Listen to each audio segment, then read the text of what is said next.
Hello and welcome. This video is going to be on this USS Shenzhou model that just came out from Eaglemoss. Now, I don't typically do videos like this, but I have a bunch of random Star Trek stuff that I've wanted to make individual videos about for a while now. So if this video works out, I might make more, and I'll call it this. So let's start off by looking at the packaging, then we'll open it up and do a walk around of the model itself. Here, obviously, we have the Shenzhou, and what looks like the Discovery's version of the United Federation of Planets logo. On the sides we have the show logo. This packaging is a little bit nicer than what comes with the usual Eaglemoss models. Then on the back looks like we have some safety information. It looks like this is for ages 14 and up. So if you're 13 years old and find yourself in the room with one of these, go and get an adult. It's for your own safety, little buddy. Okay, so now that we've taken a look at the box, let's open this bad boy up.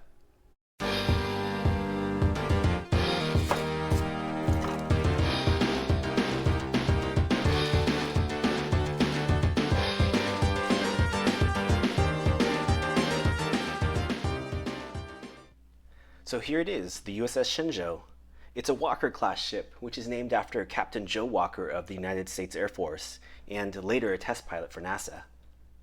Let's start off by taking a look at the hull registry. The font here is really nice. It's actually the same font used during the original series era movies. The registry number is 1227, which is higher than what's seen on Discovery, but Federation ships and their registry numbers aren't always linear, so no big deal there. I do like the red coloring on the hull. It's a nice touch. We don't see that too often in other Federation ships. Here you can see the white windows along the edge of the saucer section. In the show they're also white, and that's something I noticed because on Discovery you get a lot of depth and detail because you see inside the windows, but on Shenzhou they're just flat white windows. And I don't know if that's just them being lazy or if they're actually doing a callback to the original Enterprise, because that Enterprise had white windows. Here's the ship's navigational deflector with two needles coming out. The show has some sort of purple or pink backlight to the dish, but obviously since this is just a little toy, it's not going to be there. But there is a little bit of purple behind the dish. You can't really see it too well in this light, but it's there. Up here in the forward area of the saucer section are these two little indents. I believe this is where Michael Burnham raises up in her spacesuit to go check out the sarcophagus ship.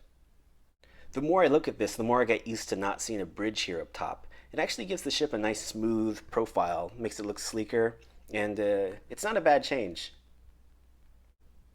On the back we have the impulse engines.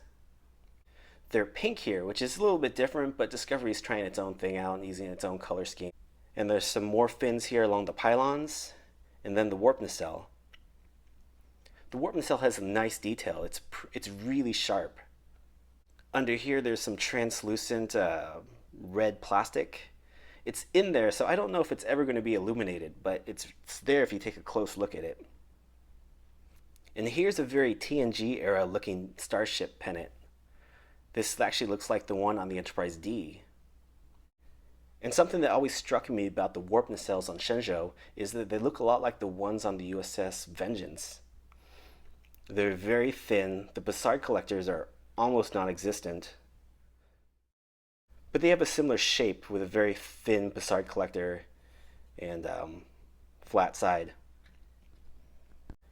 And there's some very, very fine detail here, but that looks like the registry number for the ship. On the back, the shuttle bay is here with the ship name again. And some more windows lining the different layers of the saucer section. And as you can see, the paint and the window markings line up perfectly on this one, so I lucked out. This is a good example of one. So now taking a look at the underside of the ship, and the registry number appears again here. And I don't know if in the show that there's a separation between this bottom section of the ship and the saucer section, but on the model there's a thin gap back there. And on the bottom is the bridge. Now, the interior set for the bridge is pretty big for the Shenzhou, and that should give us a pretty good scale for the size of the ship.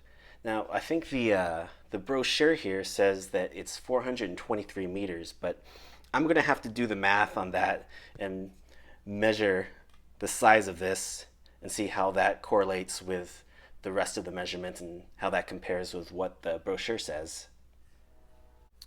And on the sides of the saucer section are the registry number for the ship again, on the port and starboard sides.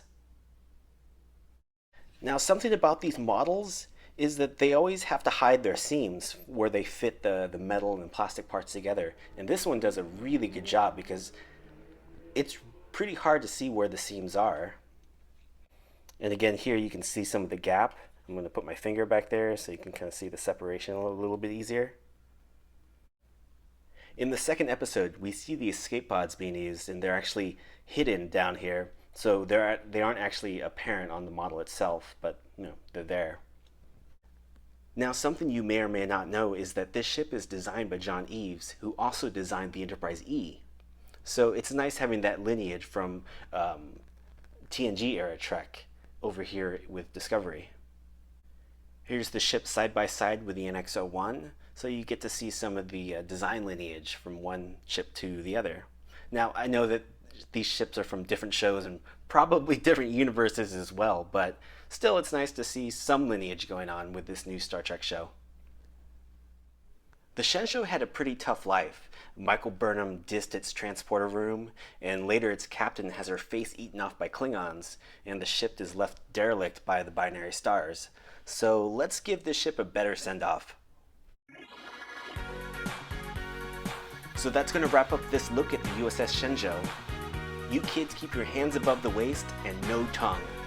Thank you so much for watching, and I'll catch you in the next video.